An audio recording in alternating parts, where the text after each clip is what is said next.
काय बोलायला लागला? शेतकऱ्याला इज्जत असते होय?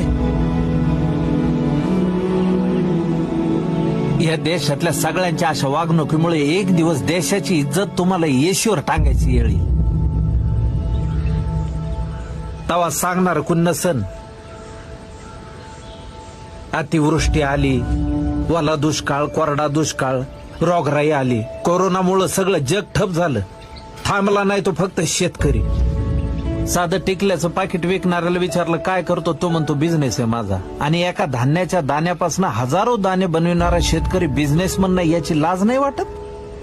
आणि तुमच्या या अशा नटवेपणापायी आज नवी पिढी अर्धवट शिकलेली मातीत पाय घालायला तयार होत नाही. उद्या जर शेती करणारी पिढीच निपाजली नाही तर काय करणार आहे तुम्ही? का पैसा भरणार आहे फक्त?